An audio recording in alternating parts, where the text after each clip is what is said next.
Hey, my name is Dr. Bybee. Welcome to Bio 100. I'm really excited to teach you guys this class this semester, and I'm hopeful that despite the different format that we're in, we can still have just as much fun as we usually do in this class. I'd like to just start off and run through just kind of some syllabus things, some things that will kind of help you get to know your TAs, me, the class, the expectations, and all the options in this class. There are quite a few options, so pay attention. I think you'll enjoy what you're about to hear. So first of all, I just want you to meet your new best friends. Okay, you haven't met them yet, but it'll be Anna Monson and Porter Rawlinson are going to be our TAs for this class. We'll have two. They're really awesome. They're going to have online office hours, and you'll be able to find those office hours on Learning Suite, and there's links there as well on Learning Suite where you can join them via Zoom every Monday, Tuesday, and Friday, and then I'll have some office hours on Thursday. But unfortunately, because of past experiences we've had, this is something that I'm really even sorry that I have to say, but unless you are already dating a TA, please don't ask any TAs out during the semester. At this very moment, the chance to date a TA is over. That ship has sailed. So let's just keep rolling on after this. Okay, so as I mentioned, I'm Dr. Bybee. My office is 4057 of the LSB. I'm there most days of the week, although with our current circumstances, I may be there just a handful of days during the week. My office hours will be Thursdays from 10 a.m. to basically noon. And if you need an appointment outside of that, please feel free to reach out to me. The TAs will have office hours from 10 to noon.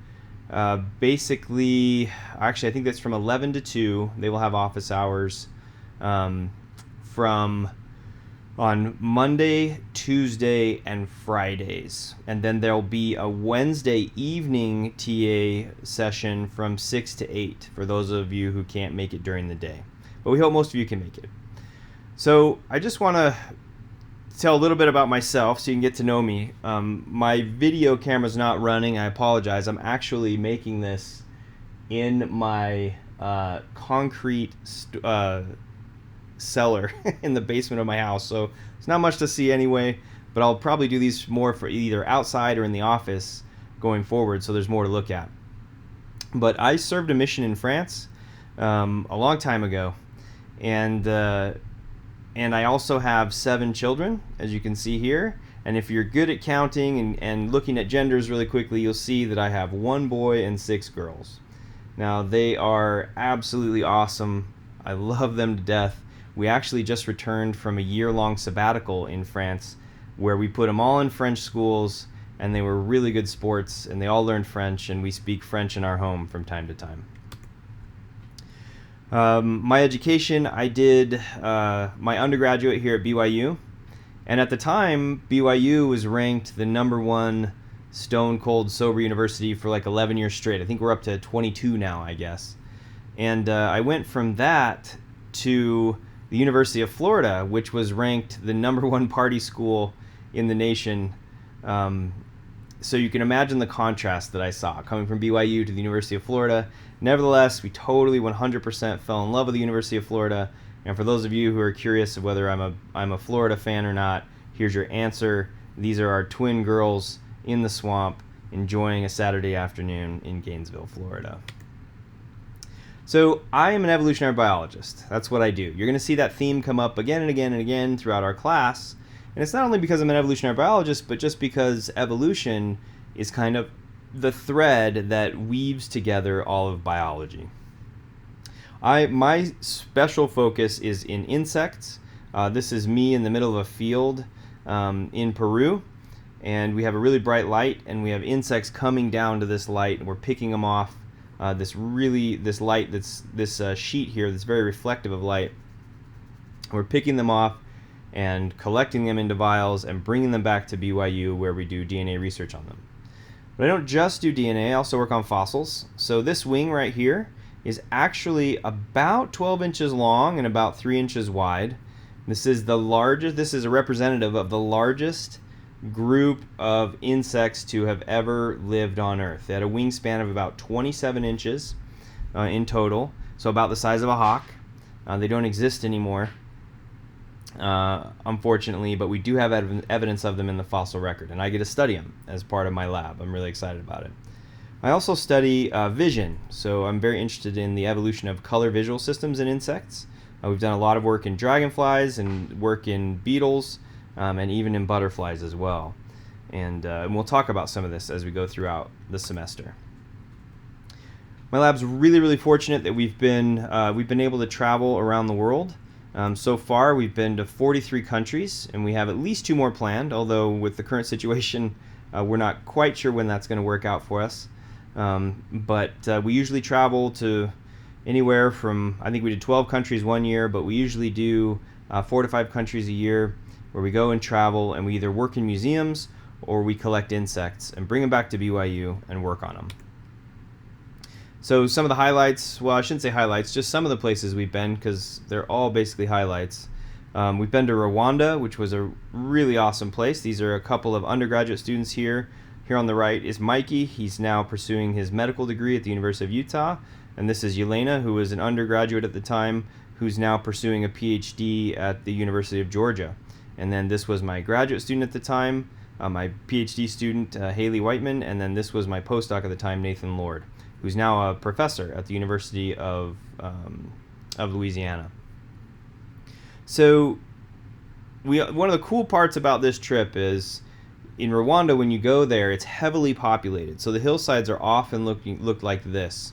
And those hillsides are covered in tea leaves. They have a major export of tea. But when you get into the forests, we actually had the chance to chase our nearest relative there, our nearest living relative through the forest. We got up close and personal with some chimpanzees while we were there. This is a picture we actually took. Pretty fantastic. Vietnam's another place we've been quite a bit. This is northern Vietnam here. Off in the distance of this picture is actually China. That's how far north we are. There's lots of rice fields, just a wonderful place to do research.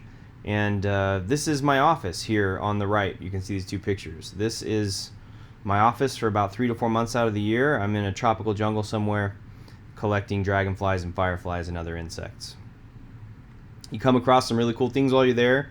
This is my boot. I'm about a 9.5 shoe, and you can see the size of that earthworm. Pretty fantastic. And then you come across some of the world's largest insects while you're at it, and I'll play this video.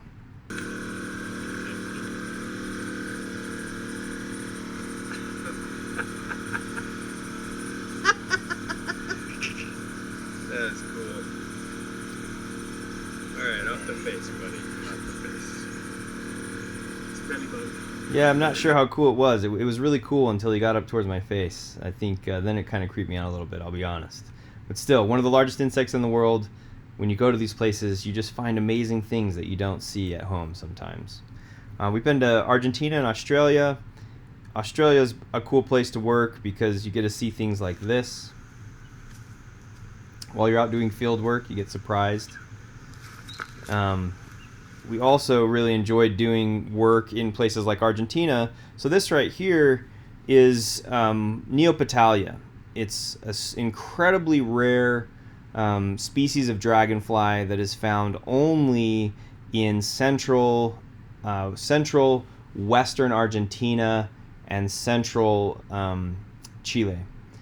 And you can tell how rare it is when you look at this, because these are all the people photographing it. This is the first one on the trip that we saw, and everyone is up trying to get pictures of this dragonfly, which is sitting right there, because it's such a special animal. One of the things I'll highlight here is we've done study abroad. So we've been to quite a bit, and we've been to Vanuatu for these study abroads. We've spent 12 weeks total there, and every single day we get out and we collect dragonflies. It's an island nation in the South Pacific. It's right to the west of Fiji and just above New Caledonia, and to the east of northern Australia, if that's hopeful. But we take students there. We spend 6 weeks in country, and every single day We're out in forests like this collecting. We spend our afternoons on the beaches, and then we return to the forest in the evening to collect fireflies. I don't want to speak for the students, but I'm pretty sure this has been a highlight of their BYU academic career. And one of the cool things about Vanuatu is it's untouched biologically. There's been very few scientists there. As a matter of fact, we've been some of the only scientists in about the last 90 years to return to do any sort of biological collecting on these islands. And as a result, we've actually found about 5 new species of damselfly. This is one of the damselflies here that we're describing as a new species. And we found 3 new species of firefly there on the islands as well. And this is my graduate student, Natalie, who started as an undergraduate in on one of these trips to Vanuatu and has now done a master's and is going on to do a PhD very soon. So I know you guys are sitting there and you're thinking, hey, this is great, Dr. Bybee. Maybe some of you are thinking that's actually exciting if you're not grossed out by the insects. But I know the real question is, how do I get an A? And that's a fair question. So let's dive in. I'll run you through. The very first thing I want to tell you, though, is that what's really important in this class is to actually try to forget about grades and just focus on learning. And I think a lot of students think that professors say this and that it's a little bit disingenuous and we don't really mean it. But I promise you, we actually do mean it. And here's what I mean when I say we mean it. I'm going to walk you through your opportunities in this class so that you'll see that what I want you to understand is I want you to master this material, I want you to learn this material, and I want you to learn how to apply this material. And I'm going to give you a good long time to do it and a lot of different options to get there. So, in this class we're going to have assessments. There'll be 3 tests. They'll all be given through Proctorio, which is an online assessment tool that will essentially it's like being in the testing center at BYU, for those of you who've been there before, only you'll be doing it on your own computer.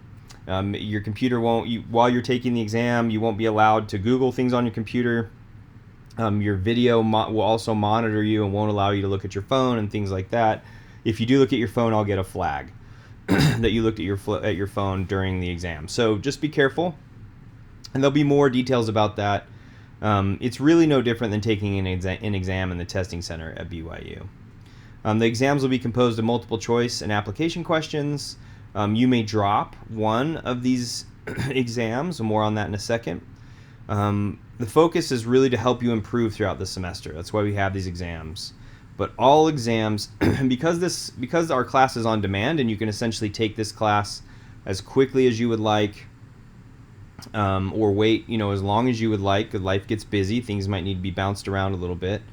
But all exams will need to be done by December 10th. The final exam is also going to be done on Proctorio, but it's going to be due on December 15th.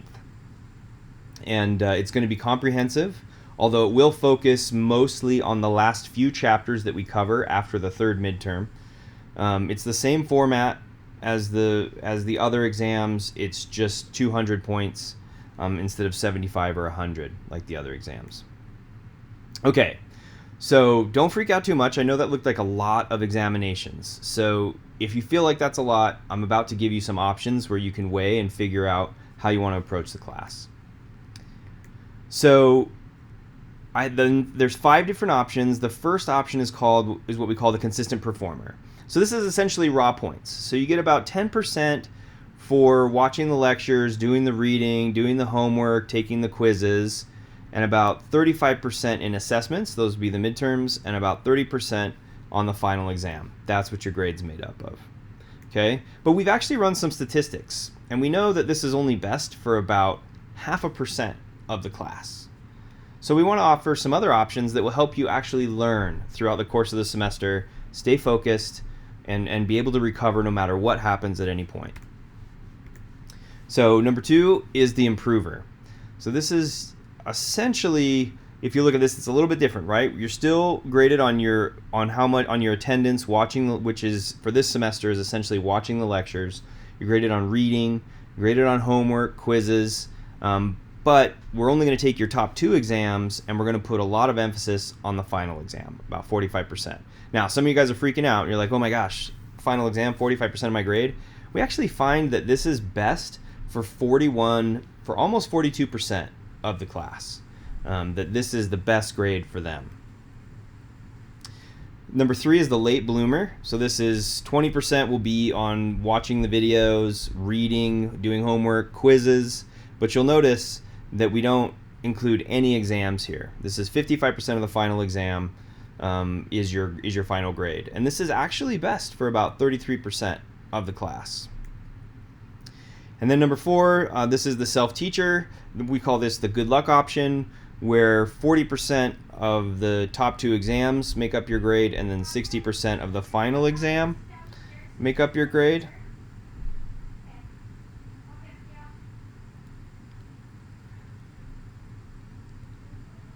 Okay, and we find that this is best for about 20% of the class. So still even better than just having raw data, like the raw numbers for the course. And then number 5, this is what we call the extreme self-teacher. So this is the procrastinator, and this is 100% the final exam. And this is best for almost 9% of the class. Almost 9% of the class will do better on the final exam than they do on all the other assessments that we do during the class. And so I won't lay out any options or strategies or anything like that. I just want you to think about what's best for you. Certainly some of you have had a long history in biology, and you're thinking, you know what, I'm going to take the final exam today and I'm going to be done with Dr. Bybie's class. If that's the approach you want to take, I do wish you good luck, but I would suggest that you do try and work through the course, that you do try and learn the material, and be really careful in your approach to this class. My exams aren't exactly like other exams you've taken before. They generally require you to not only be able to know facts, which is kind of a small part of what the exams are, but it requires you to apply principles and thoughts and ideas. Okay, so here they are: the consistent performer, the improver, the late bloomer, the self-teacher, and the extreme self-teacher. So I want you to just take a look at those, like I was saying, and decide which one works best for you. And I know a lot of students at this point are kind of skeptical, right? You're looking at your screen sideways thinking, all right, how does this hurt me? What's Dr. Bybie about to tell me? Well, this is what I'm about to tell you. You're automatically going to get the highest of these 5. So this is why I encourage you to take the course seriously, look at the lectures, do the homework, do all the reading, do your very, very best. And what I'm going to do at the end of the semester is I'm going to create a big, huge, gnarly spreadsheet, and I'm going to look at the 5 different grading schemes, and I'm going to give you the highest grade across these 5 different options. You don't have to choose right now. Just whichever grade is your highest across these 5 options at the end of the semester is the grade that you'll get. So I've actually had students who've been in, like the C+, B- range, study their guts out, work really hard for the final, and jump almost a full letter grade or more, just because they finally mastered the material. It took them a semester. They weren't familiar with biology, but by the end they really had it, and I was proud of them, and they earned that grade, so that's what they get. Let's talk a little bit about reading and homework. So reading is going to be this, it's just you go into Learning Suite, and you're just going to certify that you've actually done the reading, okay, and tried to understand the content. It'll just be like a little reading quiz. You just jump on, it'll say I did this much of the reading. You click that, you're done. It's very easy. Homework, there are 14 total assignments. They're all found on Learning Suite, and they're submitted through Learning Suite. So you just download those as you go through the chapters and the lectures, download the homework, do them, upload to Learning Suite, and generally if you've done a good job there, you'll get the points that you deserve. I shouldn't say generally. You always get the points you deserve, but generally you'll be pleased with the points you get, the amount of points you get if you put the effort in. So I have something that's called Special Opportunities Projects, and this is because sometimes students are just having a bad day. They don't know exactly, what's on an exam, how to approach an exam, and so they tank an exam. But it's not over, okay? So these are Special Opportunities Projects. There's more to learn about them on Learning Suite. But they will essentially replace 75% of the points you missed from a single test score. Okay, so if you took an exam and you totally, let's say you got a 0 on an exam, right? If you do one of these special opportunities projects and you do a good job, you can get up to a 75% on that exam, which is much better than a 0. Okay, so these include, there's options here: creating a lesson plan, writing a paper based on your inner fish, which is a book that you hopefully took a good hard look at when you bought books for this class. You can write a paper on a topic of your choice from the course. But we do expect you to put a lot of effort into these, right? This needs to replace a midterm. So none of these are easy to do, but they're all meaningful. And there's actually rubrics for all of these on Learning Suite that you can download and kind of weigh your options and figure out if you want to do one of these or how you want to do one of them and which one. Okay, so we've talked about resources, right? You've got your TAs. You can do your homework with the TAs. The TAs have office hours. So we have Monday, Tuesday, Friday from 11 to 1 p.m. This is the link here. This link will be the link for the entire semester that you can go and join them. So if you need some TA help, just go straight to this link. It'll drop you right in. Here's the password. And then also on Wednesdays from 8 to 6 if needed. I'm not too sure this is going to be a popular time and option for students, so we may only run it during parts of the semester when students ask us to. We'll try it for the first few weeks, see how many students attend, and then reassess. And of course, by appointment. Your TAs are happy to meet you by appointment, as am I. The one thing I want to mention here is just be really careful not to spam the TAs. We've just had a few instances in the past where people have kind of become really stuck on TA help and kind of almost refused to submit homework and other things without TA approval first. And that's not really what we're after here. We want you to be individuals, do your very, very best, and turn things in. Okay. So normally in a classroom setting, we'd have time to have a discussion. But what I want you to do here is just hit pause after I'm done talking in a second and think about this question. I want you to think about what you think might be the barriers to succeed in a kind of class that I've just described, right? And you know what's going to happen this semester, right? That we're going to have this course on demand. It's always going to be an option to you, but sometimes when things are always an option, it's hard to take them seriously. So I want you to just think for a second, what's going to be a barrier for you to succeed in the type of class I just described? So hit your pause button, think it through, maybe even write a few notes down, and then unpause.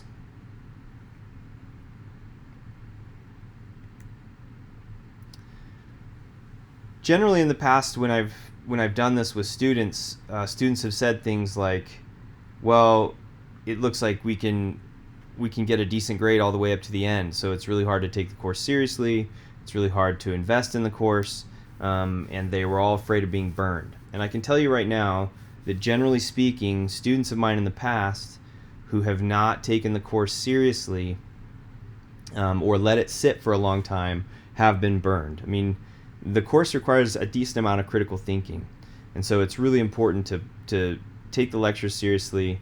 When I ask you to stop and think about something, to actually do it, to participate, it'll help develop your ability to perform well on the exams.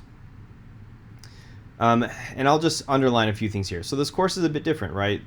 It involves understanding, not just information. You need to apply, not just regurgitate. And then you'll need to learn to think like a scientist, not just think about science. And you'll see like all these things are a little bit different, right? That there's this ability to understand things that's independent from vocabulary and just basic facts. And also when you understand things, you're actually able to apply them, right? That you can apply them in different ways that will benefit an overall question that you're asking. And you can learn to think like a scientist as a result, not just know about science. So here's some of the study methods that have not worked in my class, and that's rereading the text, cramming, memorizing, reviewing notes. And I say reviewing notes in quotation marks, right? That's just kind of buzzing over notes, trying to figure things out. Really, reviewing notes can be very helpful if it's done seriously, right? Where you're challenging yourself to remember concepts and apply concepts. That can be very helpful. But just reading over notes is probably not so great for my class. and this is why, because you want to use methods that really put things into long-term memory for you, and this will help you develop a deep understanding. So here are some effective methods. Preparation. So you definitely want to read, be prepared before you look at the lectures. Do as much reading as you can before. That's what I would recommend.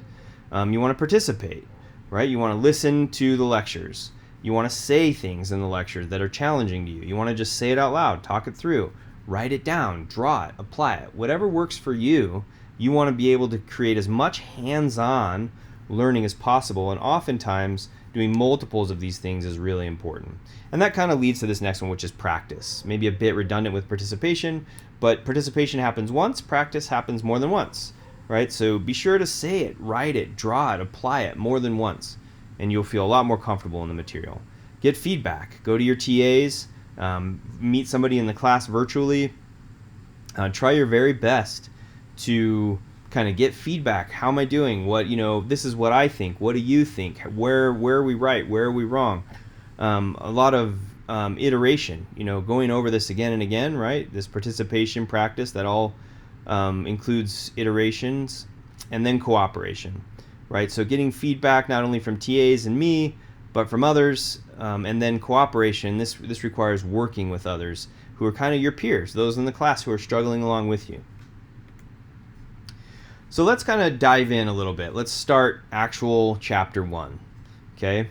So what is biology? I want you to just hit the pause button for like 10 seconds and actually in your head define what is biology. Okay? So in brief, we would call biology the scientific study of life. And this just incorporates studying anything that's living in the natural world. Okay, so let's take a step back, right? So biology is like 15,000 feet. Let's go up to 30,000 feet. What is science? So just hit the pause button for another 10 seconds and think in your mind, what is science? Science is a systematic method of inquiry, right? That science, there's an approach, right? There's a philosophy, there's an approach. It's this method to actually trying to gain knowledge in a systematic way that helps you figure out what you can accept and what you can reject. So why is it important to study and understand science? Now again, just hit the pause button. I want you to take another 10 seconds and think in your mind, what is important to study and understand? Why? Why is it important to study and understand science? When we study science and we understand the scientific principles, we have this awareness, and especially in biology, there's this appreciation of life. Life becomes really important when you understand how it's connected and what it provides us as a species, but also what biology provides, what biological organisms provide other biological organisms as well. Also, you understand how important decisions are. We have issues dealing with biology that arise daily. And here's just an example. I went to CNN this morning, pulled off some headlines, and here's what we have, right? So here we have some refugees. So Europe right now is having large issues with refugees coming in. Now, this isn't new. They've had refugees coming for a while now, but there's been a large influx recently because of COVID. So COVID has actually shut down a lot of things. There's a lot of sickness, and as a result, because of the sickness and the shutdowns around the world, it's pushed a lot more refugees into Europe trying to get help, trying to find work. So it's just interesting to think that at the base of that is biology. At the very base of that is a virus messing with human wellness, which is biology, and then trickling up towards things like our economies, refugees, etc. And we also have Black Lives Matters down here. You can definitely see how biology plays a role there. And this is really interesting because this is where our biology and our psychology may be coming together, right? That the differences that we perceive between ourselves may play into how we actually treat each other. And that's really interesting to think about. Now, hopefully that's not the case, right? Hopefully everyone in our class has really embraced the gospel of Jesus Christ, love thy neighbor as thyself, and the perceived differences that we see due to our biological underpinnings, right? Meaning like the genes that make us look a certain way. Hopefully that's not a stumbling block for you, how you treat people around you. And then to end on a positive note here, this is a woman from Mexico who just broke the Guinness Book of World Records for summiting mountaintops within a certain amount of time. She didn't even start exercising until she was 28 years old. I believe she's 36 now, and she's been summiting all these mountains around the world and breaking world records. That right there is biology. The ability of the human body to turn exercise into these massive feats is beautiful. And for me, and hopefully for you in a few weeks, you'll be able to say even more about this, right? Some of these chemical reactions that are happening, some of the proteins that she's using, how this comes from RNA into DNA, etc. Just beautiful, beautiful function. So how does one do science, right? We've talked about what is science, how do you do it? Well, you basically gather observations. And there are a lot of ways to make observations. It can lead to, generally these observations lead to a question, such as a why. And there's an example that we'll run through together here really quickly, just to kind of give you something to latch onto. So why are large fish die-offs in a lake? And we're going to cover that in just one second. What we want to do is like take this question here, right? Why a large fish die off in a lake, and kind of run it through the scientific method. So you have these observations that you're seeing, right? So a lot of dead fish in a lake. Then all of a sudden you have this question, why are fish dying in the lake? And then that sets you up to form some hypotheses that should give you, and from those hypotheses you should have some predictions, and you can test those predictions, and then it will send you down one of these two ways, right? You'll either accept that test will either validate your hypothesis and your prediction, and then you'll come back and do some more testing, or it will be rejected, and you'll have to come all the way back and start another hypothesis. What questions? I mean, this is kind of what I want to emphasize here. I think a lot of students, as soon as I put up the scientific method, a lot of students are like, "Oh, I'm done. I'm out. I've seen this before. I can't wrap my head around it. It's too hard." But I want to emphasize this to you. You are inherently sciencey. You just are. You as a living, breathing being do science almost on the fly all day long without even thinking about it. So here are maybe some questions you asked yourself today, right? Is it hot or cold outside? Now, we live in Utah, or some of you are other places, but the vast majority of us are in summer. So we know it's going to be hot. But you knew it was going to be hot because of the data that you gathered that it's actually summer, right? But it can get cold. So this is what you do on a daily basis. You're asking yourself, is it hot or cold outside? What should I wear? Right? Another question you may have asked yourself, does she or he like me? Right? Classic question, part of the human condition that's asked all the time. Should I go to bed now or should I go to bed later? But she or he likes me, so I should probably stay up or go to bed, depending on the answer to that. You're doing science, you just don't realize it. So you just want to ask yourself, what data did you gather to help accept or reject these hypotheses you asked? Did your questions require you to gather more data, like we saw in the scientific method? So let's try it. Let's identify some different steps in the scientific method with this example. We talked earlier about this example of the fish die-offs, right? We're going to come to it in just 1 second. I want you to just hold that in your mind. So we want to outline what is a hypothesis. A hypothesis is an educated guess. It addresses a question that came from observation. So here's our fish example.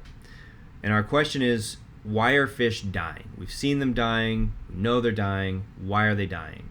So we have to form a hypothesis around this, and it should be a testable one. So we want to say something to the effect of a tiny protist, right, which is a little animal, Physteria is what it's called, is killing the fish. Now we know this, I didn't give you this information, but we know this because we've observed these fish die-offs, and we know that there are a lot of protists around when the fish are dying. So our hypothesis is that this protist Pfiesteria is killing the fish. So you can think, all right, so we've made our observation, we've come up with this hypothesis, now we have to form some predictions. So I want you to just take a few seconds and figure out what predictions would you make around this hypothesis that you can test to prove or disprove that Pfiesteria is killing the fish. Well, here are some predictions that we can think about. All right, so they have to be based on the hypothesis. So they should have predictive power, right? We don't want to test something that isn't in line with our hypothesis, because that doesn't tell us whether our hypothesis should be accepted or rejected. We want to make sure that we're coming up with predictions that support our hypothesis, so that our predictions have power. And so these predictions, they should be tested, right? They should be testable. So here's an example of two potential testable predictions that we could come up with based on our hypothesis that this protist is killing fish, right? So we would say that Pfiesteria would be capable of killing healthy fish, right? You'd want to demonstrate that first. If that's your hypothesis, that Pfiesteria is killing fish, you better darn well know that Pfiesteria is actually capable of killing healthy fish. And then you'd want to know whether Pfiesteria is present. We know there's protists present, but are Pfiesteria present when these large numbers of fish die off as well, right? You see how this feeds into this hypothesis that we're getting? So then we're going to do some experiments. I want you to think for just 10 seconds, hit the pause button. What experiments would you do?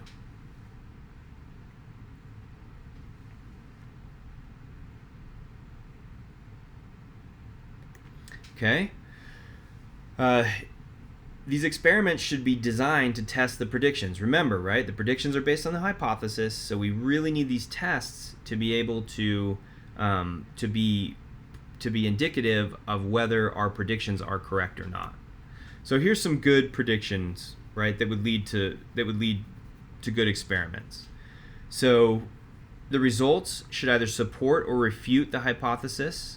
We don't believe in anything. And I know you'll hear a lot of people say all the time, oh, I believe in this, or I don't believe in that, or I believe when they talk about science. But science can't tell you whether you believe anything or not. Science can only give you evidence as to whether you accept or reject something. So here's some examples, right? So some results from testing. So let's say you had these predictions, you went out, you did some testing, the protists quickly killed the fish in the laboratory. So you know right away that your hypothesis is not rejected so far, that these protists can quickly kill fish in the laboratory. And then you know from doing some other tests that this protist was found where the fish were dying. So there's this link. The protists are there where the fish are dying. So between these two things, you can say, hey, so far my hypothesis holds. Okay, that these protists are capable of killing the fish in the laboratory. They're found in numbers when the fish are dying. So we want to go back in and we want to design more experiments, right? And maybe these experiments would say, what level of Pfiesteria kills a healthy fish? Is it 1 Pfiesteria or is it 2 million Pfiesteria? Like, what's the number that would kill these fish? So you can see how the hypothesis is never really done. You keep working on it till you've worked it all the way out. Okay, so a lot of times when we do science, we use statistics, and it's some of the things you're going to hear in this class as we go through. And I know statistics can be scary for people because a lot of times they don't understand where they come from, they don't understand the data that support the statistics, but we're just going to keep it pretty basic, okay? Why use statistics?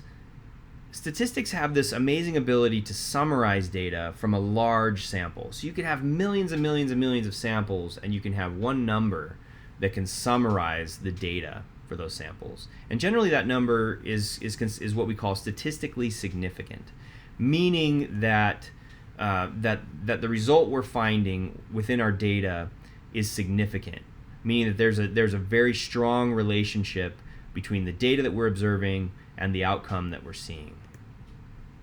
Oftentimes when we do experiments in science in general, but especially in biology, we have a control group. So this could be going to a doctor, right? You have a control group of people that don't get a pill that could heal them, and then you have another group of people that get a pill that could potentially heal them. And then, but neither group knows what they get, right? So you have this control group, the people that didn't get the pill or the control group, and you're going to compare them against the people that did get the pill and try and figure out if the pill is successful in treating whatever it's meant to treat. So inherent in all of this, because you are doing statistics and things are very complicated, and that you have something called sampling error. Now you can think of sampling error in a couple of different ways, but I'll just define it here. So the amount of inaccuracy in estimating some value that is caused by only a portion of a population rather than the whole population. Okay, so sampling error can really throw off your answer just because you used a portion of the population that didn't represent the whole population. And there's also this difference between the exact quantity that you want to know and the actual estimation from your sample in the sampling error. So kind of think about these. I think the first one's most easy for me to think about. Hopefully one of these two definitions is helpful to you. If neither one is, go ahead and spend some time Googling it and figuring it out until you can really wrap your head around what exactly is sampling error. Okay, but there are limits to the scientific method, right? I mentioned before that the scientific method doesn't tell us what to believe. It can only tell us whether we accept something or whether we reject something. So that makes it really useful for studying the natural world, because we can go out in the natural world and we can form hypotheses and we can make predictions and we can test those predictions, and we can say, all right, our hypothesis, I reject my hypothesis or I accept my hypothesis. But scientific analyses, they can't help us make moral judgments, right?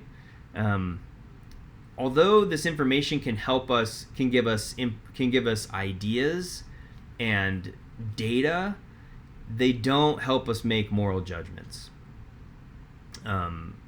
Scientific information can only give you the basic information.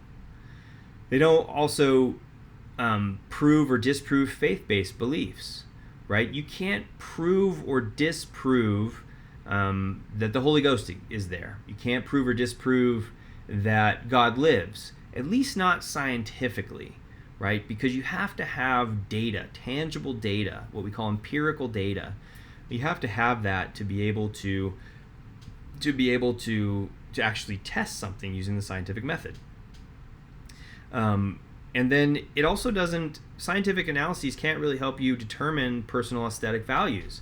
Now, it's interesting because you might be able to take the scientific method to study personal aesthetic preferences or whatever, but you personally, the scientific analyses and the scientific method won't be able to determine your own personal aesthetic values. What you enjoy, your preferences, your tastes, those are all a matter of your upbringing, your genetics, who you are, and it's not really anything that the scientific method can teach you, whether you accept or reject your own preferences or tastes. So let's run through an example, right? I told you earlier, you're totally sciencey. You do this all the time. You run the scientific method in your mind all the time. And let's take an example of a relationship, right? So we have Katharine Hepburn here. We have, is this Ryan Gosling? I've been told he's attractive, so I'll put him up there. What I want you to do is I want you to hit the pause button in a minute, and I want you to run through how you would use the scientific method to help you determine whether a relationship can happen or not happen. Go ahead, hit the pause button, work through it.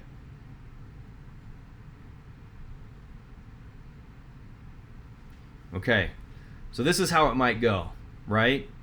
You might be at a party somewhere, you might observe some things, maybe somebody's really beautiful inside and out, right? And you're heavily attracted to someone. That somebody seems to pay a little bit of attention to you. So of course the hypothesis then becomes, yeah, I think if I ask that person out, they will say yes.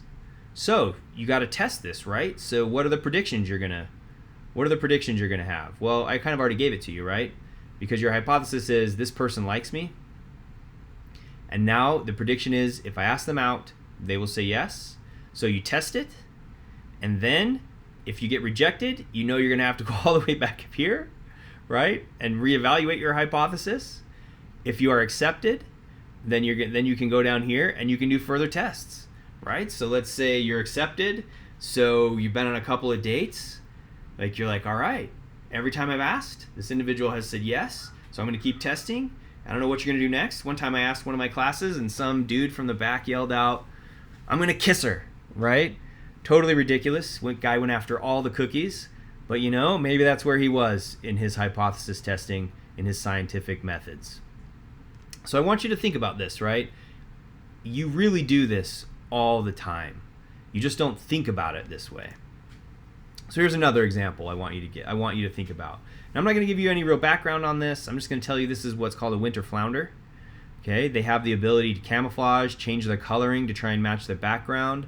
I want you to just look at that and use the scientific method to kind of form a hypothesis about what's going on here in terms of their ability to camouflage. So go ahead, hit the pause button, give yourself a good 30 seconds, maybe even a full minute to think about this, to observe, to form a hypothesis. Okay, so now you're back. So one of the things that I think we'll do is I'm just going to pop this up, and I want you to look at that. And I want you to ask yourself, what's really going on here?